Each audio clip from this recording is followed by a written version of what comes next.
Welcome back, fishing friends, to another adventure. Hey guys, I'm here at the worldwide headquarters on the lake and gonna do some tackle talk with you.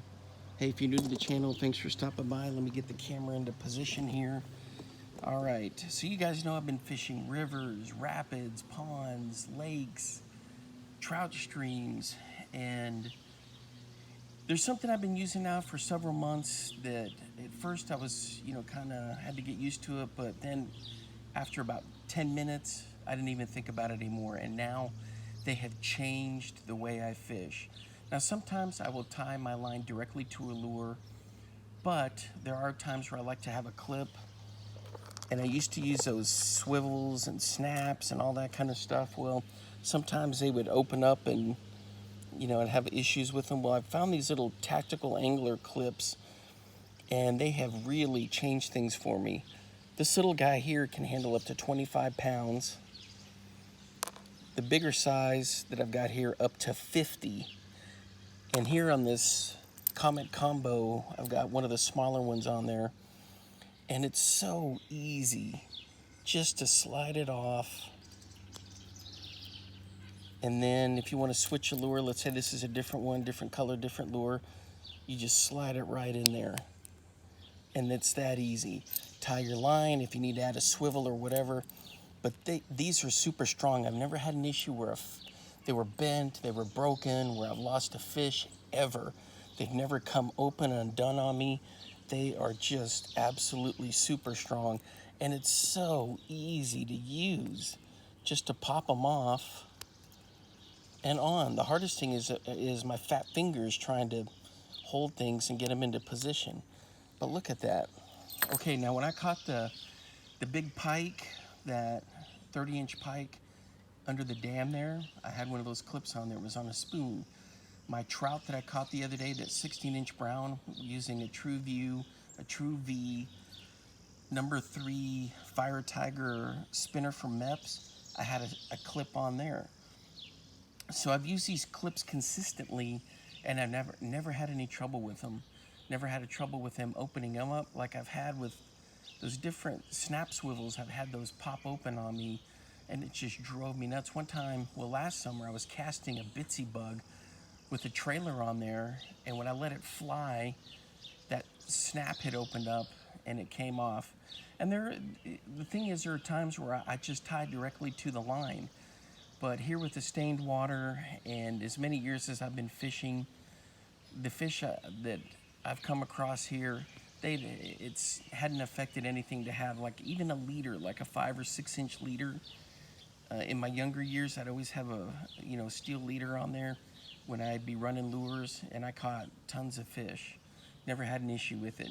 But you want to change things up, and so this is a product I firmly believe in. I'm not sponsored by them or anything. I'm just presenting this to you as some pretty cool little tackle talk here. And I don't do any of this professionally. Everything is casual. That's just me. But it works well, and I wanted to share it with you to let you know that, hey, these clips do work, and that they're very strong. And think of those smallmouth bass that I was having to pull up through the current in the rapids, where I had to pull them up on those lower levels. Hey, those clips held strong. Now, there have been times where I've been snagged and I've had to like yank and pop the line. Well, when it pops, it either pops at the right where it ties in, or it'll sometimes pop where I have the fluorocarbon paired up with a braid. But the clip doesn't ever fail. It doesn't ever get folded or bent that I've ever seen or know of, So it's just something I wanted you to take a look at and see and experience, and maybe check it out for yourself. It's been a game changer for me, like I said. I've been able to pull in some really big fish with it, and I've had no trouble with it.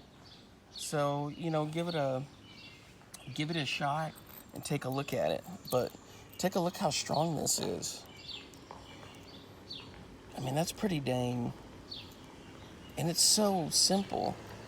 You just slide it off, and you slide it on. And you got your different sizes.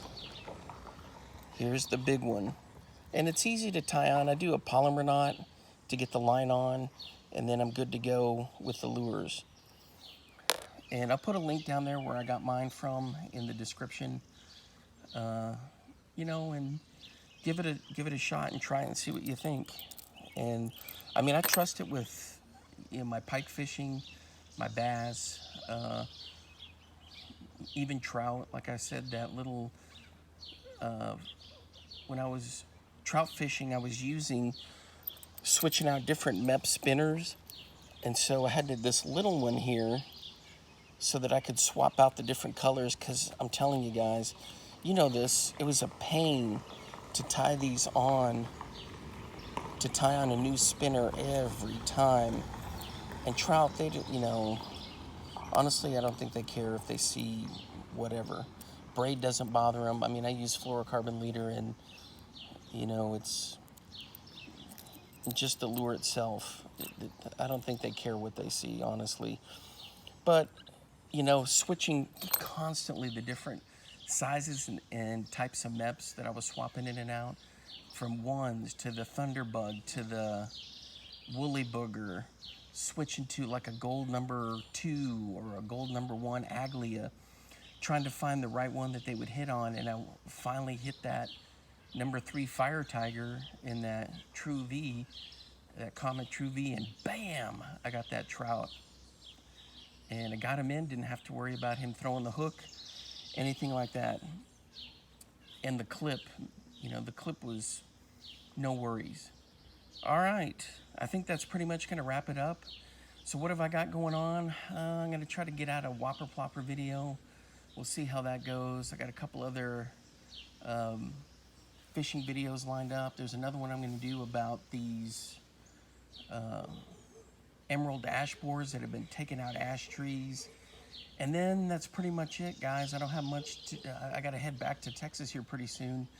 So back getting ready for teaching school, and hopefully I can sneak away to get in, do some fishing around my area there in Texas. But, you know, last year up here in Iowa, I got to stay, you know, for a very long time, and I was really lucky. This year I got to go back a little bit earlier, but you know what? I've accomplished all my fishing goals. So from the, you know, the walleye that I picked up when I was micro fishing, that was awesome. And then to that under the dam at that specific location, a PB pike, 30 inches. The biggest one I've ever caught is 36 and a half. But then the 19-inch smallie, that's the biggest one I've ever caught. And just right here, right close to where I'm making this video. All right, so there are the clips. I know my hands are kind of chubby, and actually I've been losing tons of weight, so they're not too chubby for much longer, but there are the clips. All right, guys, give them a shot. You'll like them. All right, I think that's pretty much it. I don't have any other bits of tackle talk I want to throw in there. The only other thing that really has stood out in my mind for this trip that has the other game changer are getting those canteens. As simple as they are, those things, I would fill one up and freeze it. And the other one, I would just have in the fridge. Because some of these places I'm going to fish at are, you know, an hour away, 45 minutes away. And I've got something to drink with me, and it's high humidity. And for $4.50 or $4.95, whatever those were awesome. I just load them up. The frozen one I keep in like a little zip, kind of a little portable cooler kind of thing, and it stays nice and cold. But man, after you do all that fishing, take a drink out of the canteen, and holds me over until I can get to a spot where I can get my sugar-free diet root beer. All right, guys. There we go. One more time. The clip comes off. If I can get my fat fingers in there. Just like that. And to put it on, you just slide it on. Just like that. Oops, I hope I got that in the camera. All right. So there we go. All right. Till next time I see you then, drop a comment what you've been catching lately. Smallmouth bass, pike. For some of you guys, I need to know what your PBs are with smallmouth and with pike and largemouth. And for my bushcraft buddies, those clips, I'm sure you could figure out a way you could use them. You know, as line ties or whatever. I'm sure you can figure that out. You guys are very creative with gear. All right, that's going to wrap it up. And to my teacher buddies, I'll be seeing you guys very soon. Until next time, everyone, I'll see you then. Bye-bye.